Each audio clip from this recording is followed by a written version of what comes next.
करने का समय आ गया है, लेकिन किसके? हे राजन, आप चिंतित नहीं होंगे, मुझे भी चिंता है। आप अपने मंत्रियों को बुलाइए और विचार विमर्श कीजिए। सारा मंत्रियों को बुलाया जाए।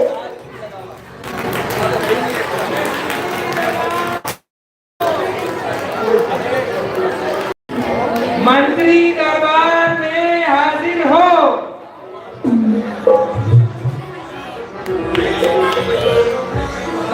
आप सभी से गंभीर स्वर में चर्चा करना चाहता हूँ। जैसा कि आप सभी जानते हैं कि मेरी पुत्री युवा योग को अभी है, मैं इस मन की तलाश में हूँ। महाराज दक्षिण दिशा में लंकाधिपति रावण उनके पुत्र सहदेव है।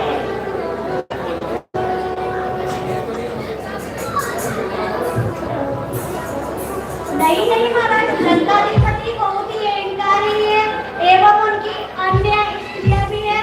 वह अपने पुत्र के परंतु उनके पुत्र कुमार इंद्रजीत का कोई जवाब नहीं। वह अत्यंत सुंदर और वह बुद्धिमान है। हे राजन, मेरे विचार से कनकपुर के राजा हिरण्यक और रानी सुमना का सुयोग पुत्र कुमार राजकुमार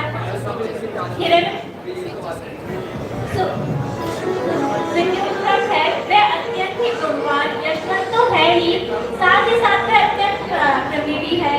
अतः मेरे विचार से उससे उपयुक्त वर अपनी राजकुमारी के लिए अन्य हो ही नहीं सकता।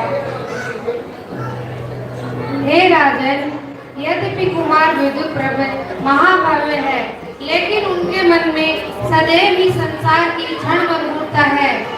वह 18 वर्ष में विषयाभिलाषा को छोड़कर परिवार को त्याग कर मुनि दीक्षा धारण कर केवल ज्ञान को प्राप्त कर मोक्ष को जाएंगे। इसलिए पुत्री के लिए वह योग्य वर नहीं है। पुत्री के लिए योग्य वर आदित्यपुर के राजा प्रहलाद और उनकी रमणु केतुमती के पुत्र कुमार पवनजय है। वह अत्यंत ही पराक्रमी, गुणवान, शीलवान और सर्व गुणों से संपन्न है। इसलिए पुत्री का विवाह उन्हीं से करना योग्य है। प्रणाम महाराज।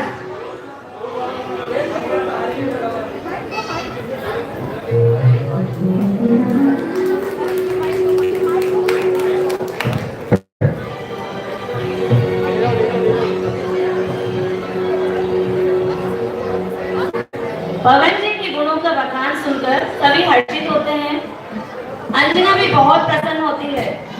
अब दोनों परिवार कन्या और वर पक्ष विवाह संबंधी वार्तालाप करने के लिए कैलाश पर्वत पर जाते हैं और वहां दोनों परिवारों का मिलन होता है। और फिर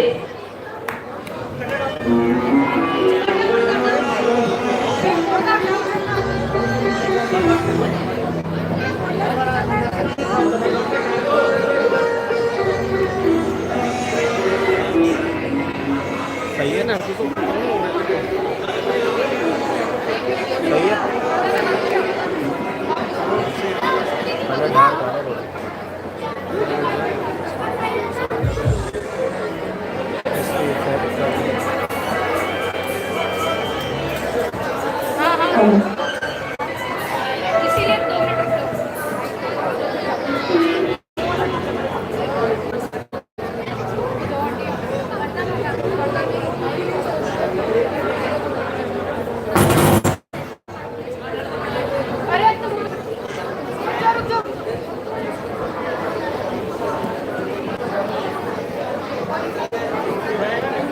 हेलो हेलो।